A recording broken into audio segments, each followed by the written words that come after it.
Isa ka ba sa mga magulang na hirap makidrive sa gusto nyong ng iyong teenager na anak? Hirap makipag-connect sa takbo ng kanilang isipan? Ating pong pag-uusapan kung paano ang effective parenting style ang mapupulot natin ngayong umaga. Panoorin po natin ito. Lifestyle, language, aesthetic creatives, trends, curiosity, deep questions, gadgets, and lots of things to describe Generation Z. Pero paano nga ba makipag-connect sa mga Gen Z nowadays? From trending outfits, creative ideas, minimalist and aesthetic lifestyle, critical questions, deep talks, ideal relationships, and more.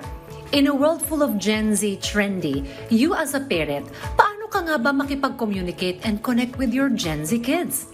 Para sa parenting tips, ating alamin yan at pag-usapan dito lang sa Rise and Shine Pilipinas. Tayo ay may mga kasama ngayong umaga para matulungan tayong bigyan ng tips at advice mula sa isang psychiatrist na si Dr. Catherine Tan. Rise and Shine po. Welcome po dito sa Rise and Shine Morning. Pilipinas. Hello, good morning Audrey and Fifi. Thank you for having me. Thank you so much. Doc, nowadays, sobrang challenging makipag-connect with teenagers. Paano po ba yung paraan para maunawaan sila? You know, at the end of the day, mga teenagers natin, they are very expressive now and very knowledgeable kasi may online information na rin sila, Okay. di ba? So, kailangan mag-update din ang ating mga parents na ano mga nangyayari online. So, dapat intindihin din nila yung mga interests ng mga teenagers nila. Pero importante din, open yung communication. So, when we Okay. say open yung communication, dapat empathetic sila sa mga kinukwento ng mga anak nila. Dapat they take effort to understand and as much as possible not to judge naman agad-agad. Pero at the same time din, kailangan parent pa rin sila, di ba? So, kung pagtrato nila sa mga teenagers nila, it has to be age appropriate. So alam natin, yung mga teenagers, very independent, Okay. very experimental.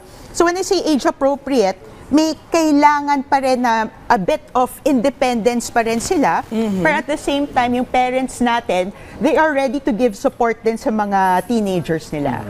Well, Doktora, hindi na kasi teenager yung mga anak ko, no? Mga dalaga na nasa 20s na. So baka may kaibahan yung generation. Si Profi naman, ang experience niya, everyday sa klase niya, puro teenager dahil professor sa kolehiyo, no? Yes. So ang question ko ngayon, paano ka maglalagay ng boundary as magulang na hindi tayo magbarkada, ha? Or should still be there barriers pa ba? Oo. Yes.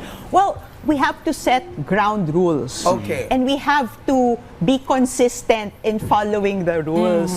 Kasi, importante din sa mga kabataan natin na we set an example. So, we abide by yung mga rules that we set upon, and then at the same time, then we want to be consistent. And at the same time, we will also follow our own rules naman. Okay. So, tayo ay kailangan maging example, good example para sa mga kabataan natin.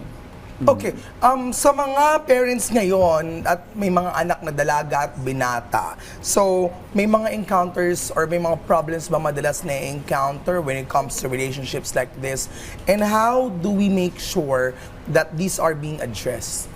Well, we do see a lot of cases sa mga teenagers natin Okay. na they may have mga mental health issues. Okay. And medyo tumataas yung mga numbers natin lately, especially na they are very exposed to yung mga social media.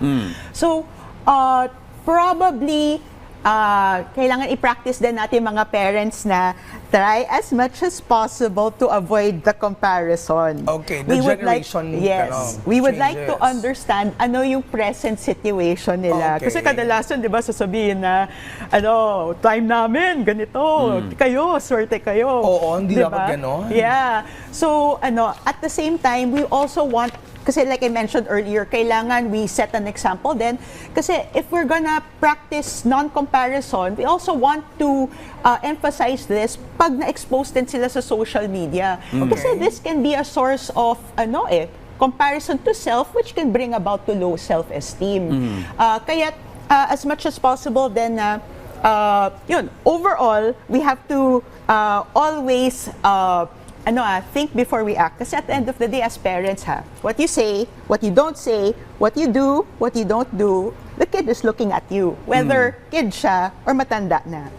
Well, binabasa ako, Prof. Doktora, na yung foundation ng karakter ng bata ay galing pa rin naman talaga sa magulang eh. Oh, yes. Ay, hindi ba kasalanan din ng magulang na inalaw mo na gumamit ng social media yung anak sa napakabatang edad? Ngayon magugulat ka, bakit sumasagot? Bakit nangangatwiran? Yeah. Well, kasi medyo bago yung social media sa buhay natin. And it's the Gen Z na mas exposed talaga sila na from kabataan nila social media na agad, lalong-lalo na yung Gen Alpha. So there are many studies lately, many observations din na if we start at a very young age, nakaka-affect din yan sa yung how we are in the future. So admittedly, at the early stages of it, we didn't have enough information. Okay. So, alam din natin, when it comes to parenting, nobody knows how to parent. Yeah, so we have to make the most out of what we have right now. Okay. So kung dati, it's acceptable na gamitin yung tablet as a nanny, yung, di ba, para tahimik lang yung bata. Ngayon, there are further studies showing na perhaps that's not a good idea. Pero kasi kung pinasanay natin ganito yung paggamit ng social media, hindi basta-basta din pwede natin itanggal. Kasi nasanay na rin sila. So pwede naman unti-unti, pero at the same time, like I mentioned again and again, kailangan we set examples din. So if you're going to impose your kids to decrease yung social media exposure nila, dapat din yung mga parents ipapakita nila na they are engaging with their children. Kaysa you impose that pero yung parents mismo kitang-kita naman laging nasa screen din.